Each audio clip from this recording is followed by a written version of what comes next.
cryptocurrency, DeFi, NFTs? Sounds confusing? BitLab Academy is here to help. We make it simple. Start investing in crypto, learn trading fundamentals, learn to mint and trade NFTs. Join our community today. Crypto for beginners, taught by the pros. Welcome to Rice TV X. You've just tuned in for the newest episode of the Rice Crypto Show. Today I am joined by Dmitry Buterin. He is a philosopher, a computer scientist, and he is also the father of the founder of Ethereum, Vitalik Buterin. Dmitry has been on the show before. I will include links down below for our first interview and his appearance in my Voluntaryist video. Today's conversation, we're going to be talking about Ethereum and the upcoming merge. And then I wanted to ask Dmitry his thoughts about the Russia-Ukraine war. Before we get into it, visit ricetvx.com and sign up for my mailing list so you never miss an update or new Rice TVX content. You will also find my various social media links and more. You can also find Rice TVX on Odyssey and Library, where I have a full catalog of my videos, post up extra content, and share other appearances. And you can also find Rice TVX on BitChute. I will include links in the video description for everything I just mentioned, as well as everything shared on today's video.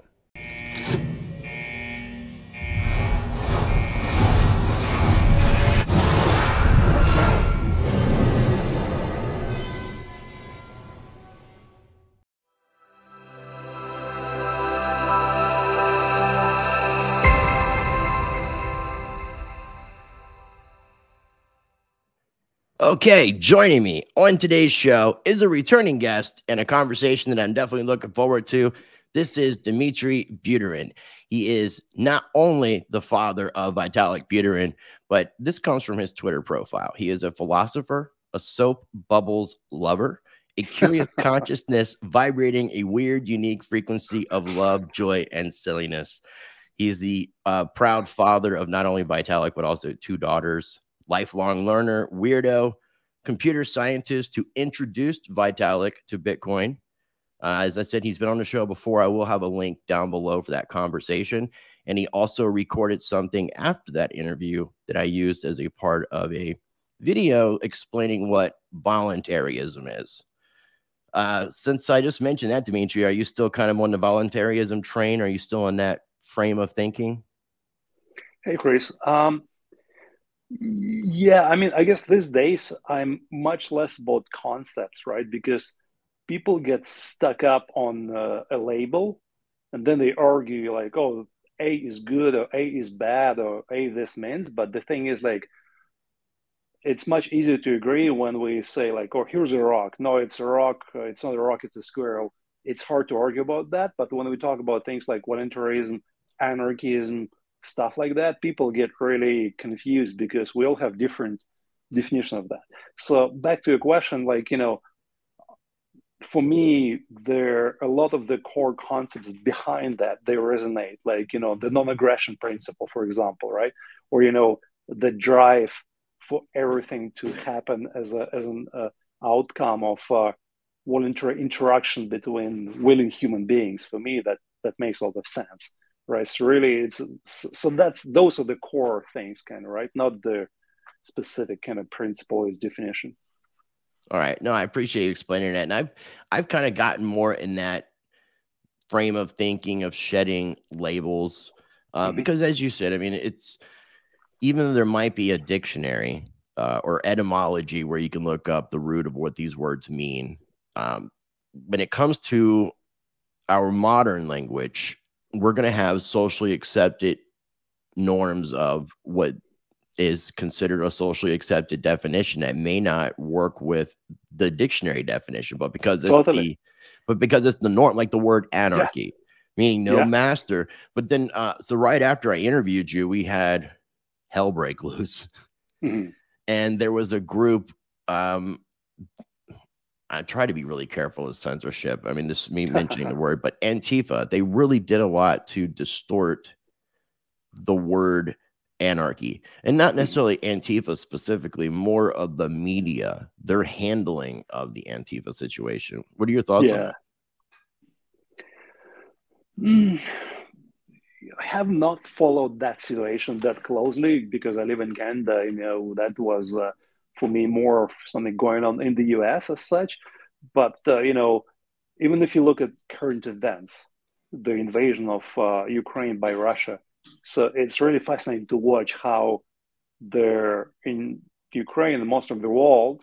We're talking about their Nazist Russia invading Ukraine, and in Russia, their talk in the media, it's all about Russians liberating Nazist Ukraine. So it's like we just take a label, and if that label means good stuff for most people, then we want to be connected to that label generally and stuff like that. But again, for me, labels, they can be a starting point, but it's really important to go so much deeper into any subject when we start talking about that. No, I totally agree, and I definitely want to talk to you more about what's going on with Russia and Ukraine.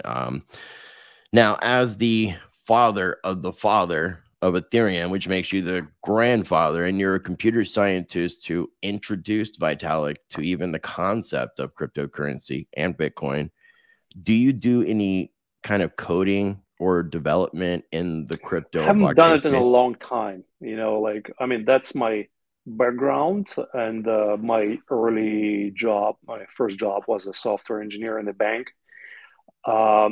But I then quickly moved on to work more like managerial roles and software stuff, and then started my first business with a couple of friends. And so I've been most of my life in software management rather than software development itself. And with my closest friends being software engineers and software project managers, I still have deep love and appreciation for that craft. But I'm not at all really not a coder. I mean, it was fun when Vitalik was growing up. I taught him some basics of programming earlier on.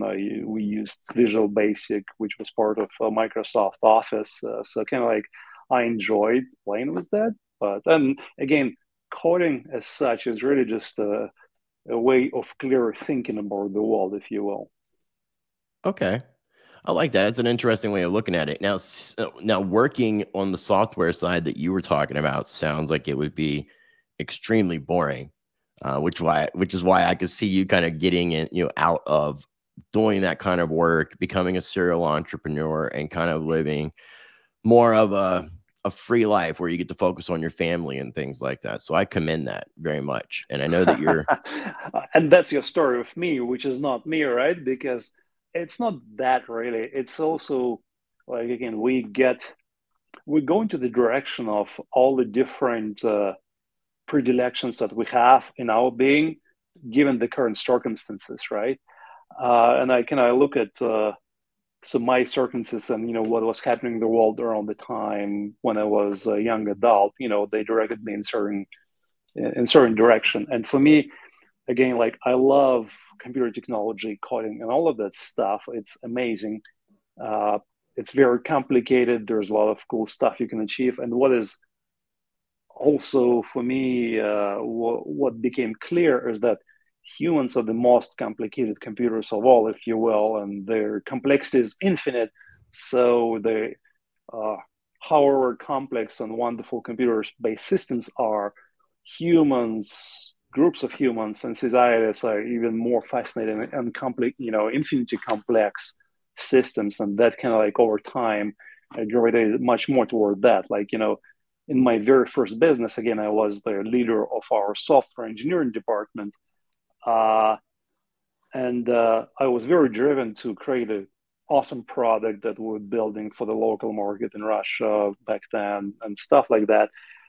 But then also it became very clear to me very shortly, being a co-founder of that business, is that we can build a great piece of software, but until and unless people buy the software and then we have the money to continue paying our employees, to continue building the product, stuff like that, things are not going to happen, right? So then our ability to communicate what we do to convince others is as important, or if you will, more important to the success of the stuff we're doing as anyways, that's the connection, right? And when I look at success that Vitalik has achieved in this whole crypto space, also, again, he's a very smart guy, and he can code stuff, whatever. But Ethereum was not built by Vitalik. It was built by this awesome community of amazing coders and engineers and researchers and whatnot. And his ability to communicate, to convince people, to lead them in many different ways, that was that's how he expressed himself as a human being, much more than, for example, being a coder, right? Right. No, and since you said that, going back, think about, and not that Vitalik is not young still, because he's definitely young. But when he was younger, did you see him, like, foresee him as being like a leader that he's become? I really had no clue.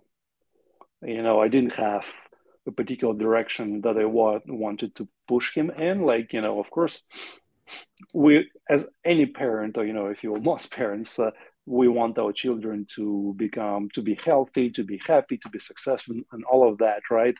And me growing in an environment where thinking and being smart was important, that was kind of the imprint that was programmed into me, and then that I was then further on imprinting on Vitalik, is supplying him with all kinds of books and learning and opportunities to do that. Like, okay, as I mentioned, I was trying to give him the basics of software coding, but then we got him into this coding school, then we got him into this advanced math, additional classes and stuff like that. So kind of, and again, like, human beings, they're full of curiosity, right? Like, for me, the best way to the best way for human beings to learn is to have fun, right? So, and we learn in many different ways. I look at my daughters, right, and was recently talking to my grandparents, and like, oh, they're spending this much time on watching videos and social media and whatnot. They should be reading books or doing this and that. I'm like, you know what? Who said that, right? Like, this is the new generation. This is how they learn. They learn in a different way. They interact with the world in different ways. And I look at my youngest daughter. She's 11, and she's watching all kinds of TV shows, and she's learning a lot about human interactions. He's watching TV shows, and then she's cooking stuff based on that, and she's watching, game walkthroughs, and she's building stuff and games based on that, right? So there's so much learning happening in different ways. That's interesting. Now, as far as what's going on now with Vitalik, how old is he right now? He's 28. 28. Okay. That's older than I thought, but 28. So now I know that in the first interview that you did with me, and I will have that link down below, and I definitely encourage people to check that out, because I did ask Dmitry whether or not he was involved with Satoshi Nakamoto because of his background. So you guys got to check that interview out. But when I interviewed you, so I kind of lost track of what the question I was going to ask. I apologize. Oh, you had talked. I was asking you about, because you're a rather larger gentleman compared to Vitalik. But you had mentioned that back when you were younger, you were kind of more of Vitalik's physique and size, and then you started getting involved in working out. Have you talked Vitalik into getting into a gym and start working out and get buff like you? So here's the thing, like, in the environment where I grew up, in the Soviet Union, and specifically in the region where I was growing up, and specifically in that particular class that I was in this swimming class. And I was the smallest and the weakest fucking kid in this class, right?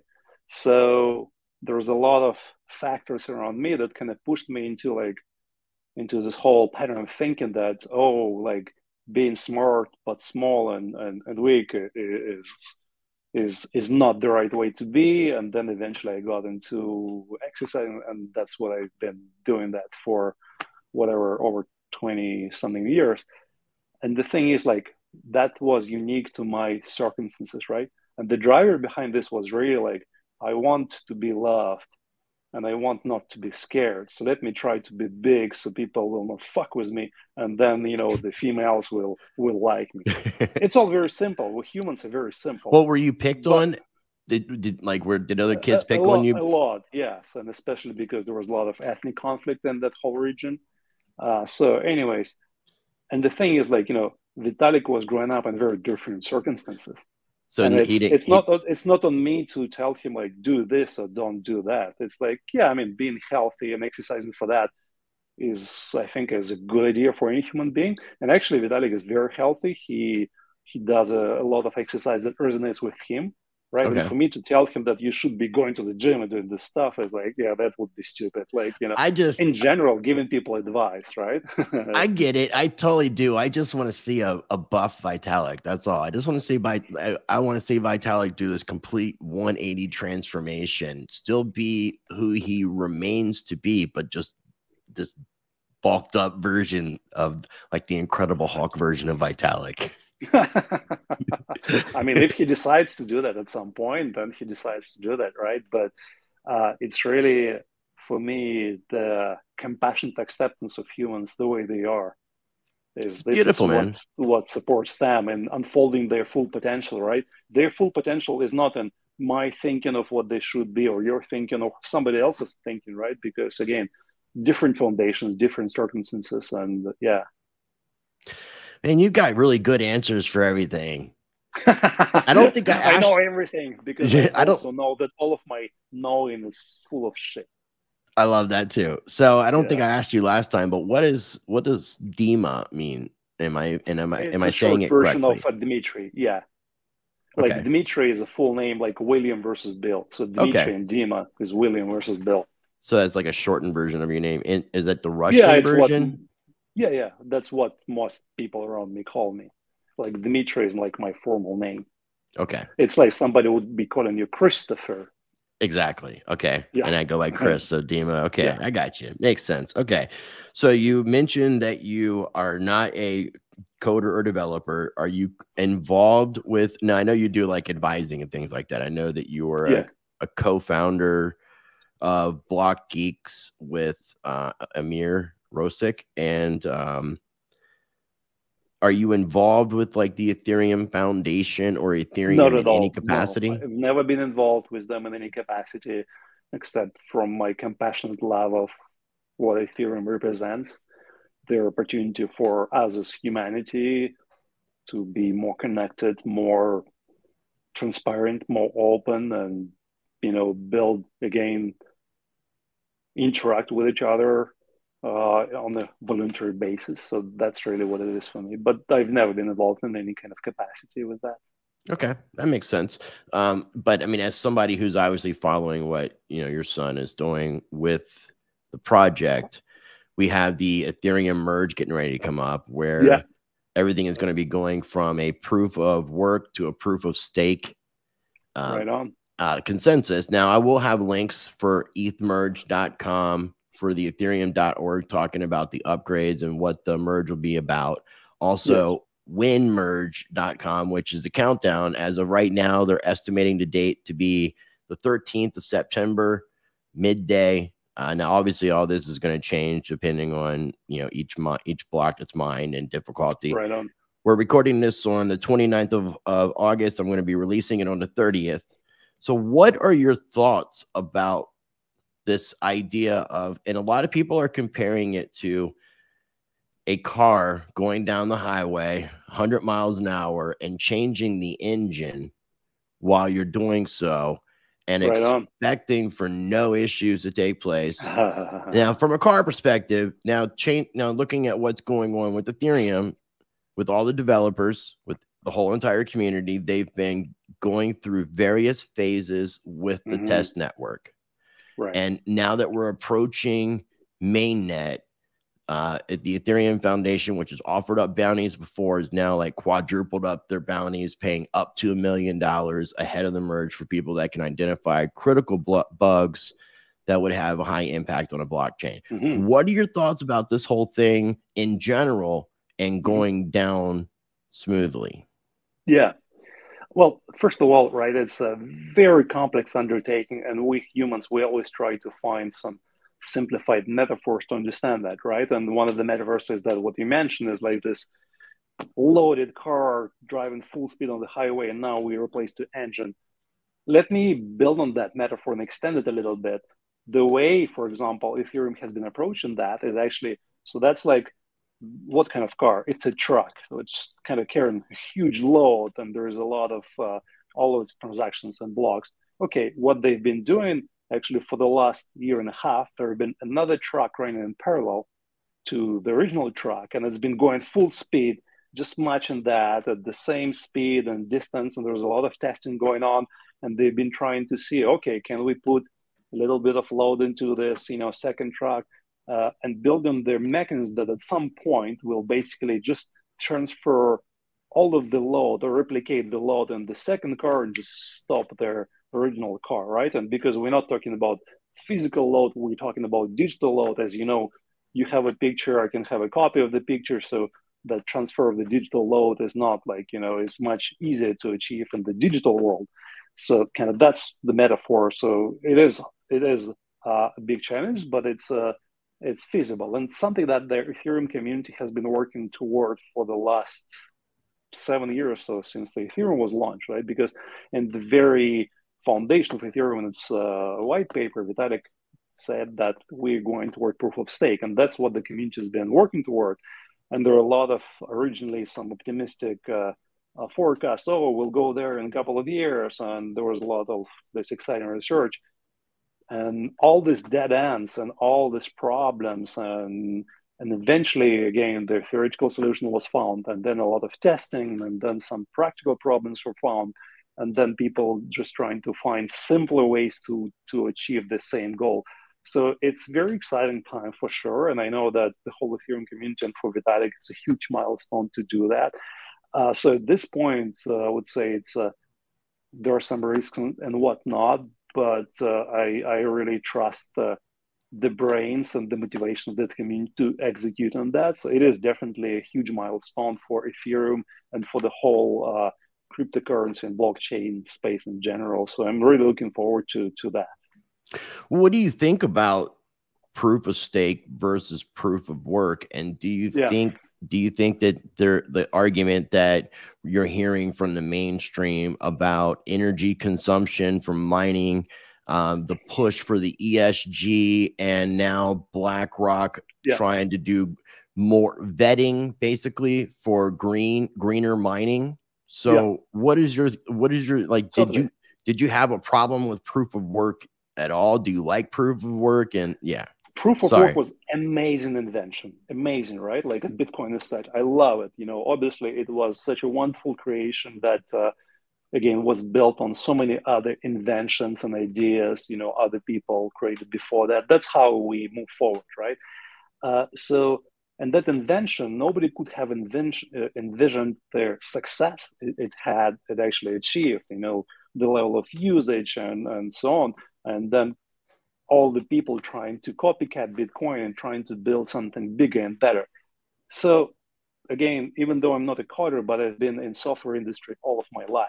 And we humans, we always build better algorithms, right?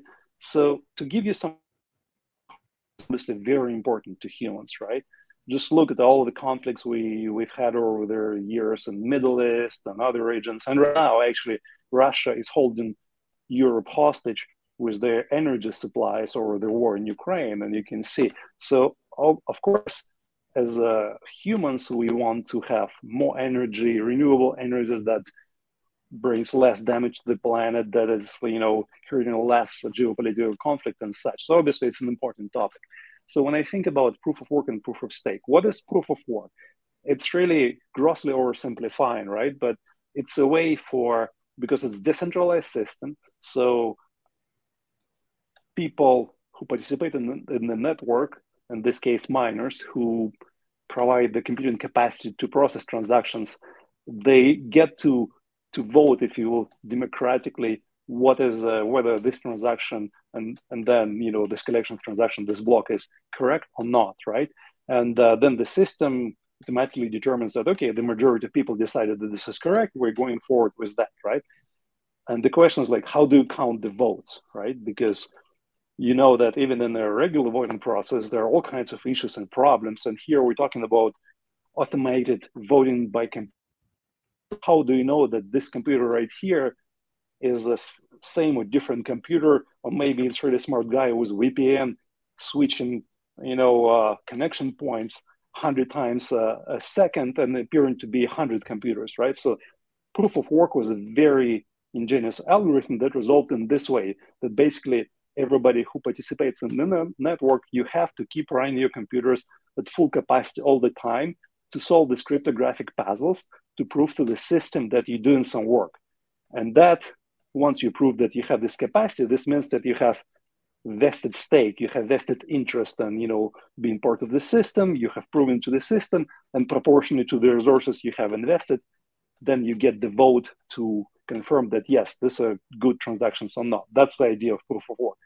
And it's awesome, but again, at the scale that Bitcoin has achieved, their energy spent has become problematic, right? So for many years, people have been trying to find more efficient algorithms to improve on that. And that definitely was not very easy. And people tried to do all kinds of shortcuts like delegated proof of stake, which in my mind is not a great idea and whatnot. And the proof of stake algorithm that Ethereum has developed and been testing over the years, and there are lots of details, right? But conceptually, it's very simple. Instead of people proving to the system that they have this much interest in what they do, and thus, they're responsible participants of this consensus, instead of running that computer equipment and wasting energy, they just put some money into escrow. And, if they fuck up, then the system fines them by taking away that money. That's really what proof of stake. And it sounds simple, but obviously we humans are really good at messing with complicated systems and processes. So it took a lot of time and research and, dead ends to find a way to actually implement that conceptually simple idea in proof of stake.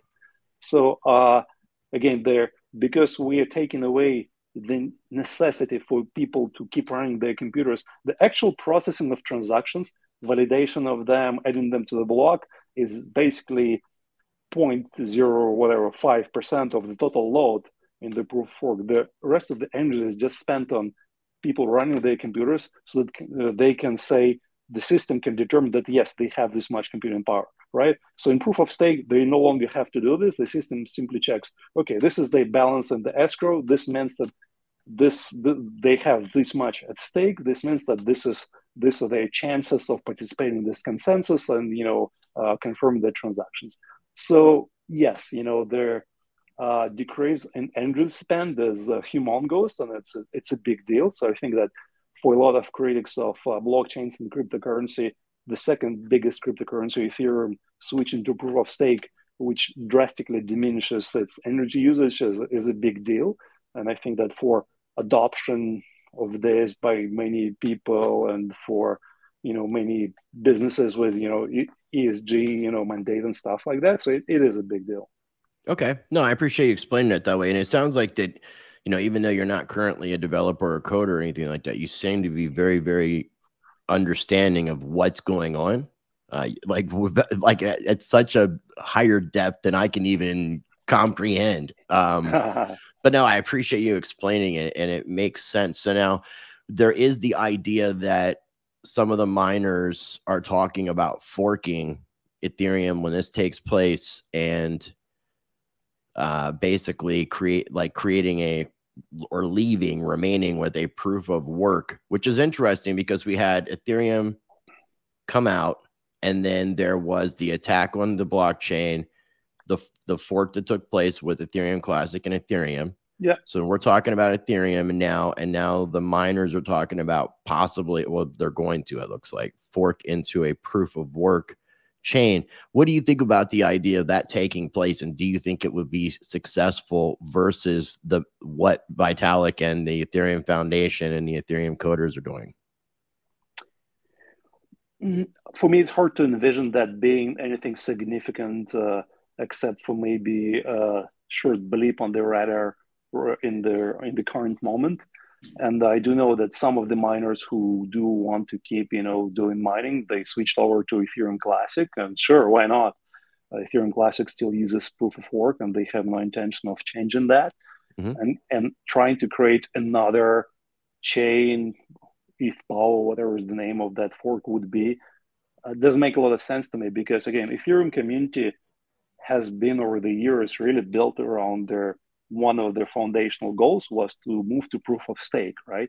So, and for any chain to be to work, right, it's not just about miners, it's about developers, the development community, and users, and people building all kinds of products on top of the blockchain, a very important part of this, right?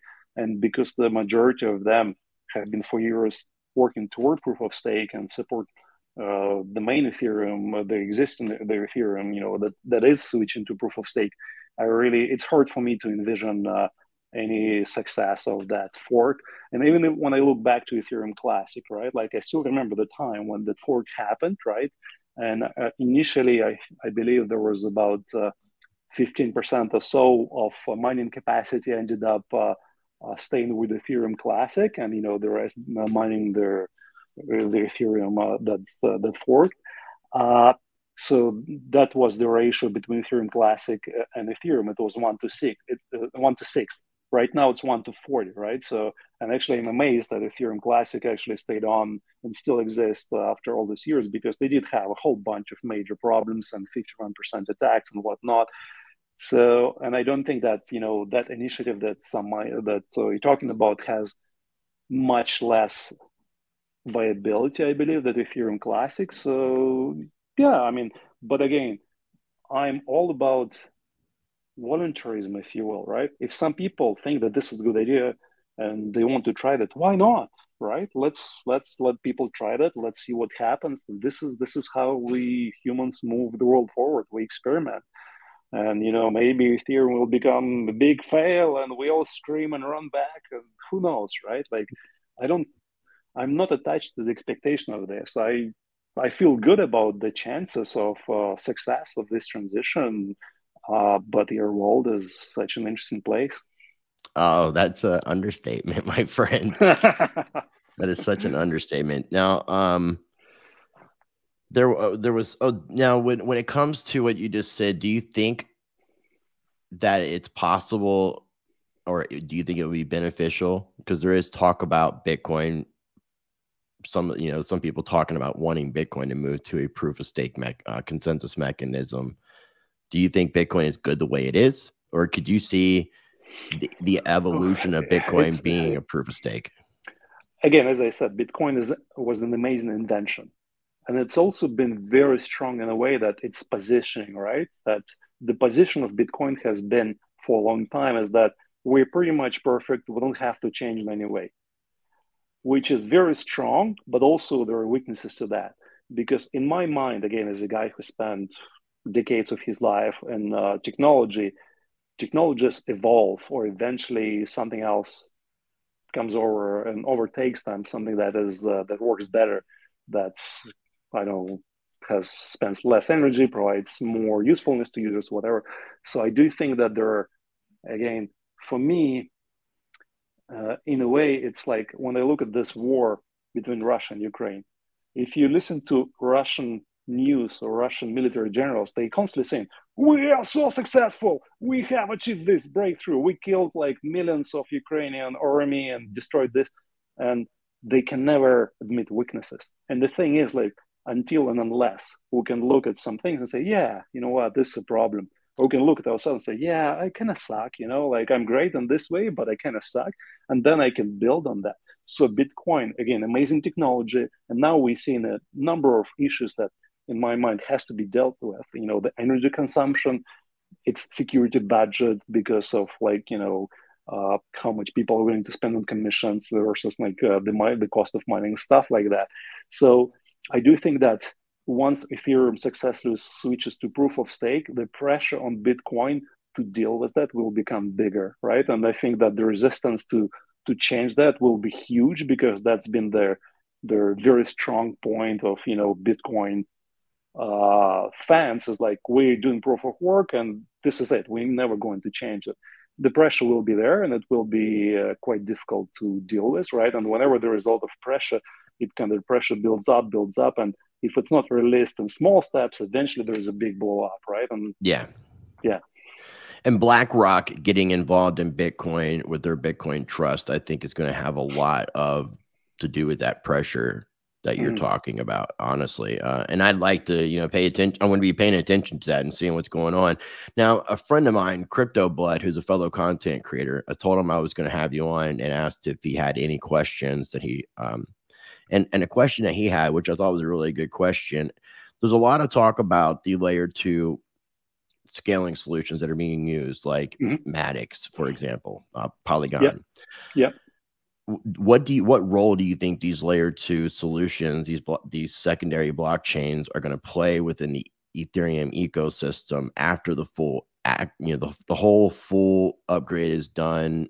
Because I know it's going to be done in different sections, merge, splurge, all these different urges going on. What are your thoughts about the layer 2 solutions like Matic and such? That has been the deliberate decision of the Ethereum community to their overall scaling of the system. And it makes a lot of sense to me because, again, when I look at complex systems, there's a concept of tightly coupled systems and loosely coupled systems, right? So tightly coupled systems are systems which are very heavily interdependent, and basically they're kind of fused together, right? And that means that when you have a system that is very tightly, all of the parts of the system are tightly fused together, like even if a little part of this breaks or you want to improve it, you have to change the whole thing basically, because like you cannot disassemble that, right? So the deliberate decision of Ethereum community has been to follow a different route. Instead of trying to make the foundational layer for Ethereum everything and the best and scalability in this way and in that way, it became more like a foundation of a very rich ecosystem of other different experiments, those layer 2s, including Polygon with the Matic token, Optimism, Arbitrum, ZK Sync, starting at all of those wonderful technologies and people trying different approaches. And for me, that actually makes a lot of sense because, again, when I look in nature, this is kind of where we all came from, right? Natural ecosystem, there are lots of dead ends and all kinds of funky looking animals and whatnot, but eventually that ecosystem produced some really awesome results. This is why we're talking to each other right now. So this is the Ethereum's approach. So for me, there is no doubt that there will be, as they move to proof of stake and there are some further improvements being implemented, that's further dank sharding thing especially, which will further enable the proliferation of layer 2 solutions. This is really an intrinsic aspect of the scalability approach being implemented by Ethereum. Okay, cool. I appreciate that. And everything you said makes a lot of sense, and I appreciate your perspective. Now, I want to move on now to current events. You've mentioned a few times what's going on with Russia, Ukraine. You mentioned that Ukraine was invaded by Russia. You mentioned that Russia is holding Europe hostage. You're Russian, isn't that correct? Yes, I'm ethnically Russian with quite a bit of Ukrainian blood because those two ethnicities have been intertwined over a long time, hundreds of years. So kind of I'm Russian and Ukrainian and Canadian and everything. Okay, and so do you still currently have blood relatives living in the Ukraine? Well, with all of what Russia went through, all of the terror of Lenin and Stalin and other crazy stuff, they have killed so many people and moved people around that for me, it's actually really hard to trace my origins further than a couple of generations further back, just because, oh yeah, here's my grandma. She's been sent from Ukraine to exile in Siberia. Here's my grandpa. He just disappeared in the Second World War. And only recently, I found out that he was in the German concentration camp and stuff like that, right? So it's really hard to say that. So close living relatives, all of them are here with me in Toronto. Vitalik is traveling the world. So I don't have any direct relatives in Ukraine. I have lots of friends, lots of people that I know, both in Ukraine and Russia. Okay, well, in this particular sense, are you picking a side? How do you feel about Russia? Yeah, I'm totally fucking picking a side. Yeah, and it doesn't seem like you're pro-Russian right now. No. like again, like I look at Russia, and for me, it's I've seen how Russia tried to break free from its very painful history and the Soviet Union. The Soviet Union was a pretty messed up place, you know, everything centralized, trying to control everything. We, us against the whole world. Everything is built on lies and propaganda. So then me as a young adult, I saw that fall apart. And then Russia trying to build something new, and it didn't happen. And now Russia is just back to the same crazy stuff that's much worse because, you know, now the Russian propaganda is doing all of this crazy stuff and explaining to people that Ukrainians are wrong and bad, and they should all be killed and stuff like that, right? So, like for me, it's really horrible to watch that, and you know, and I can understand the historical and, if you will, emotional reasons, the psychological, societal reasons for that, and it's really hard for me to watch that unfolding, you know, in that, right? And any kind of war is horrible. First of all, I have to say that, right? But again, in this particular situation, for me, there's no doubt that Russia is definitely in the wrong, and they started the war, and they already killed like hundreds of thousands of civilians in Ukraine. Now, do you currently speak to other people in Russia, or since you're Russian and you lived in Russia, are you catching Russian news sources on your own? Very much so, yes. I Okay, mean, so not the official news sources, because like, and in general, for the last few decades of my life, I've done very little listening to the official news sources, because like any kind of government is always, if you will, in any kind of environment, we end up with very distorted views on media. And again, people in the West like to complain, oh, the media is all controlled and whatnot. And that might be the case, but there's still a whole bunch of viewpoints and openness. In Russia, it's all very simple. You can kill somebody and maybe you'll get a few years in jail. Or you can make a tweet that the war in Ukraine is bad and you will go to jail for 10 years, right? So the whole of the way how the media inside represents the war is very much unified, and it's all based on propaganda. I was going to say that was what kept coming to my head, was that word, propaganda. Totally. Like, and you know, I'm very familiar with that. Again, as a child, I grew up with like constant propaganda all the time. From when I was in the kindergarten, I remember when I had some. I'm a silly guy. I like to joke around. I remember I made a joke in the kindergarten about Vladimir Lenin, you know, that founder of the Russian Revolution, blah, blah, blah. Right. And I remember being scared because already as a child, I felt like, oh, this is some kind of sacred cow. You cannot joke about this stuff, right? And then I was in school and I was seeing all of this crazy propaganda. Oh, we are so good. We are the best. The West is decadent and bad and blah, blah, blah. And then eventually, as I got exposure to a little bit, and I started listening to the Voice of America, like, oh, here's a different perspective. And then I traveled outside of Russia and I'm like, oh my fucking God, go into the store, talk to people, look at their houses. They live in, you know, again, for me, it's about some little details, but in the society that was Soviet Union and now Russia, the thing is like, they don't care about the value of human life. Human life is nothing. Government decides this is our official line, and then everybody is supposed to just follow official line, or they will be made to follow that official line. So people don't care about humans, and this is something that I think Western society, for the most part, has grown up from already. And again, like, you know, it's not ideal. There are all kinds of messes, but it's a big difference.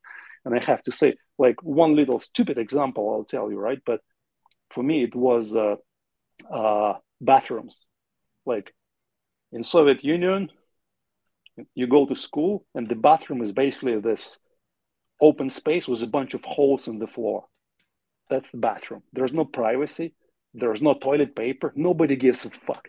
You want to go to the toilet? Go into this hole. That's it, right? In front of all of these people. Because who cares about human emotions, right? And that was like, oh, that little thing. And then they went outside of Russia. Oh, wow, people have this and that. It's like, it's very different. And it's a little stupid example, but it's very illustrative of that attitude. That was during a time period of the Soviet Union that you're speaking about, Still right? very much the case, yeah. Well, that's what I was going to ask you. It's so they say the Soviet Union is like the I forgot the exact communist. number. It's supposed to be over, but it seems to just totally, change the still name. the case. It's the same thing. It's the same thing, right? And people, I forgot the exact number, but something like 20% of households in Russia, they don't have access to running water, right, inside of their house. Yeah, right now. In the 21st century. I thought all that stuff had changed. No. You know, because I grew up in the 80s hearing about bread shortages. Big city with all kinds of fancy cool stuff. 100 kilometers away from Moscow, it's like still war or whatever, like, you know, dilapidated houses, outhouses people go to, and they don't have a warm shower, they don't have, you know, heating or air conditioning. So yeah. Wow.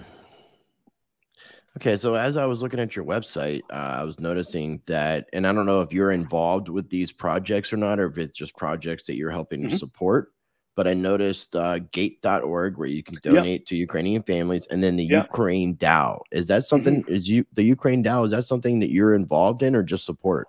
I was involved a little bit. Well, I'm involved in the sense that the leader of this project, Alona Shevchenko, she's a good friend, and I've been supporting her, and also, if you will, playing a bit of a mentor to her in terms of, because any kind of effort, project, or business, there are similar patterns. How do you communicate? How do you organize information? You define your vision, mission, core values, stuff like that. So I've been helping them to get organized, and have been supporting Alona, if you will, as a mentor in a way.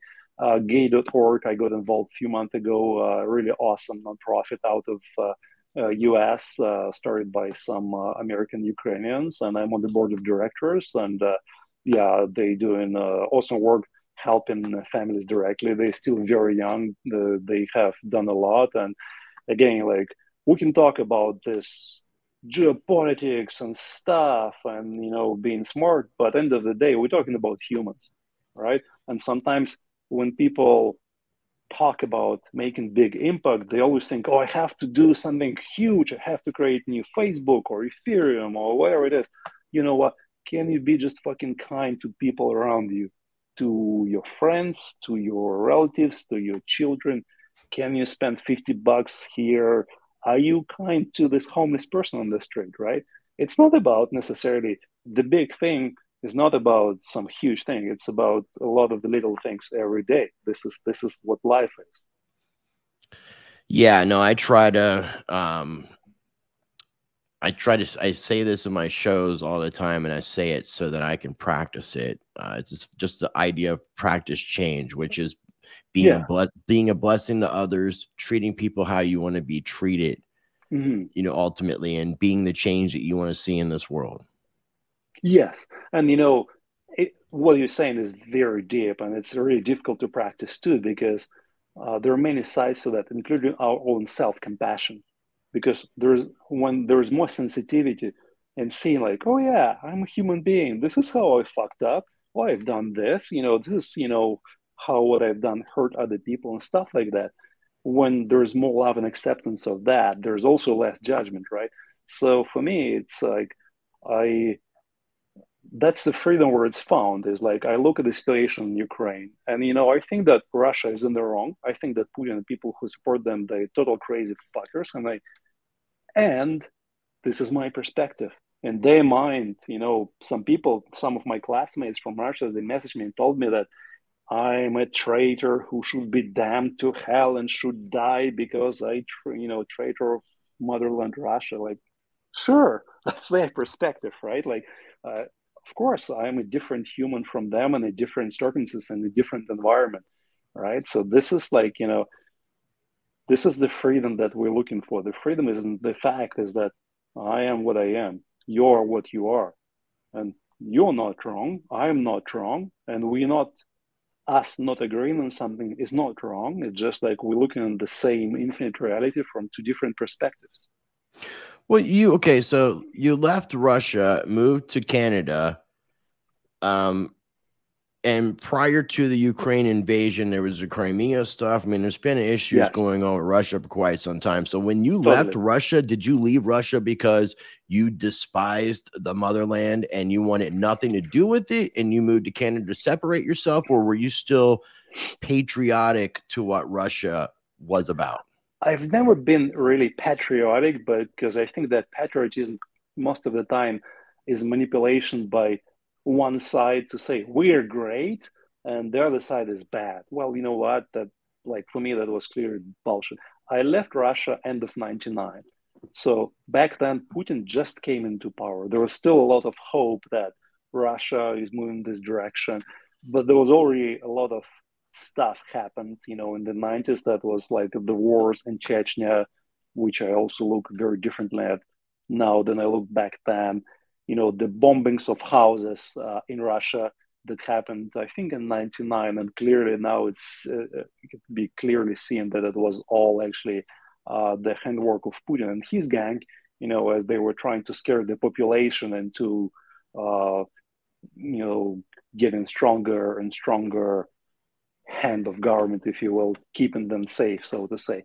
So for me, it was not so much the hate of Russia and trying to escape. That was much more curiosity, because again, I was 27, a young adult, and already it was clear to me, as I was involved in a number of business and I traveled abroad, like, oh, the world is so much bigger than what I've seen growing up in Soviet Union, and there was a desire to explore that, to see how it is outside of Russia. There was more curiosity, so I kept my connection, and the businesses that I had for the following couple of decades of me living in Russia, they had a Russian component. I had an office with over 100 people of developers in Moscow. So, and I traveled to Moscow. I had those guys come to Russia. So I had pretty close connection to people in Russia. I was kind of keeping an eye on what was going on. And it was also very clear to me that what was going on was not going in the right direction. And, you know, the things you mentioned, you know, the Crimea and way before that, so the invasion of Georgia, and before that, all of the corruption and stuff that was unfolding in Russia, it was like, oh, but I could not have ever imagined that nowadays, Russians would be killing Ukrainians, like, you know, the Russian army would be killing Ukrainians. That for me was not imaginable. Well, it's kind of like they're all part of the same region. So even though they're divided by different country names, it's still the same kind of heart. You know, I wouldn't call Russia. There was a lot of connection, right? But I'll give you one fun data point, right? So Russia had slavery until about, I think, 1860. And as opposed to the slavery in the United States, when you had white people owning black slaves. In Russia, it was Russian people owning Russian people. So that was a very messy situation. So the whole psychology of I'm a master, you're a slave, or I'm a slave, you're a master, right? You can imagine how messed up that part of psychology of Russia was the case, right? And Ukraine was closer to Europe, and even though it interacted with Russia a lot, there was a lot of, like, you know, interchange of everything, genetics and the concepts and people and everything. But Ukraine never really had that. So, if you will, generalizing, Ukrainians are a much freer nation. You know, the nation that did not have, you know, that, or, you know, dealt with that kind of craziness much earlier than Russia did, or never had that to that degree. No, that makes sense. And when you were talking about, like, growing up, how the situation was, like, with bathrooms and schools and things like that, and not caring and visiting other countries, I would have left Russia just for the toilet paper. I know. Just for the toilet paper. That's crazy. Such a luxury. Because, like, as a child, it's like, it's all centralized, right? And for me, by the way, that was also one of their inputs into my thinking. Like, I don't believe in centralized systems. Like, centralized systems, they cannot work, just because life is so complex that I can see that self-organized, decentralized systems are the future. There is no doubt in my mind, because again, in Soviet Union, I've seen that they try to centralize everything and control, and it's supposed to be efficient. But what was the actual effect is that, like, for the next 3 months, you cannot buy toilet paper or toothbrushes, right? So then toilet paper, well, comrade, shut up and just use newspaper. Who cares about you, right? Just do it. Rough. That's crazy. Now, the last thing I wanted to ask you was your thoughts on, and this is something that I really wanted to get your perspective since you come from this area, but they talk about Ukraine being the breadbasket of Europe. Right. There's a lot of issues now with fertilizer, the wheat that's normally being planted throughout parts of Russia and Ukraine are not because of the war. From your experiences of growing up and hearing all the talk from a international level, even down to the IMF talking about biblical famines. I mean, this is the IMF saying this, which is pretty interesting that they're using the word biblical. There's a lot of talk of coming food shortages. What are your thoughts on that, being that you have some familiarity with that geographic area?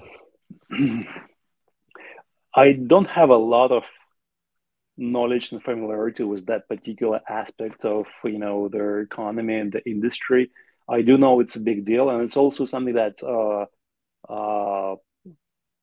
Russia and Ukraine already dealt with, because there were times back in the 1930s when, because of the messiness of the Soviet regime, the economy was totally messed up. And then basically what they did is they just were taking away all of the grain produced by the individual farmers, because all of their Soviet built systems, you know, those collective farming, they were not really working. They were not producing the grain. So they ended up just taking away the grain that was being successfully produced by individual farmers in Ukraine. And if they didn't want to give it up, they were killed, and they were not left enough to feed on, so they were dying from hunger. So it's known as Holodomor. That was like when Russia already killed millions of Ukrainians on this whole, you know, effort to feed itself by taking away the food from Ukraine. So I hope that the modern world is a little bit more resilient, right? And there are other different food sources in the regions. So I do think it is a big problem. I don't think it's going to lead to biblical famine. I do think that as a humanity, we become more organized, smarter, more inventive. It will be handled one way or another, but it is definitely a serious issue. I'm not sure if it's less or more serious, for example, than their energy issue, right? Yeah. But again, like, what I can tell you is that Russia will be doing its best to use those as leverage points. And, you know, now that they stalled in Ukraine, they actually started to, I think the tide is turning back against Russia and Ukraine. Now Russia will try to use those leverage points to blackmail the world and to trying to let them keep parts of Ukraine they already invaded and stuff like that. So I think that for us to be very sensitive to that is very, really important. Yeah, no, the energy thing is something that people need to pay attention to. I mean, here in the United States, I don't know about Canada, I think it's really similar, but we got up to 9.1% CPI with the inflation, and last month it was reported going down to 8.5, right, which is still high, but Europe is experiencing double digit. And there's a lot of talk about, because there's a lot of talk about recession here in the United States, but there's a lot of talk about depression in Europe, especially Germany. Like, it seems like they're cutting off their nose to spite their face with this ESG thing. They're turning off nuclear power plants, right? And they stopped using coal. Now they don't want to do some sort of trading with Russia, so now they're having to go back to coal, but they're still turning off nuclear power plants. So it's like, what the hell is going on? Yeah, it's a big mess, right? But that's humanity. That's what we always do. We always get ourselves into this huge messes, and then we deal with them, and we move forward. We learn, and Well, Dima, I really appreciate your time. I'm going to have a link for everything that we talked about, including your Twitter account, which people can follow you at BlockGeekDima. I'll also include a link for Buterin.com, which you'll be able to find links for gate.org if you would like to donate to help out Ukrainian families, and also for the Ukraine DAO. The other cool thing that I noticed about the Ukraine DAO is this is actually like one of the more legitimate projects in a cryptocurrency space. And I remember hearing about this when it came out because of the attachment with individuals from Pussy Riot. And Pussy Riot are a Russian band political activists who have done a lot to stand up for freedom, from what I comprehend from what the media has reported. Yeah. And then I'll also include the links in regards to the Ethereum merge and everything like that. But Dima, do you have any final thoughts? Anything you'd like to add before we do wrap up today's conversation? No, thank you for this conversation. We covered a lot of ground. It was really cool to chat with you. And, you know, back to what we talked a little bit today, right? It's you want to achieve big things, right? Turn around and see what kind of little things you can do right now, right? How can you be kind to others around you, to yourself, to do just a little bit here and there? That's all you need. You don't need some big magical shift. It all starts there.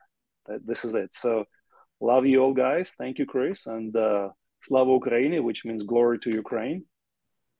Well, thank you again, man. I really appreciate your time. And hopefully, you know, we can catch back up sooner than later and not have a 2-year gap. I was telling you before we started recording the first interview that you did with me. I'm going to go ahead and pull up a copy, and I'll have this also linked down below so people can check this out. But it was an interesting time period. We did it on March 8th, 2020. It could have been the 7th, and I released it on the 8th, but it was at the beginning of March 2020, and that is before all the craziness really started taking effect. There was a lot of murmurs and talk about COVID, but there wasn't a lockdown.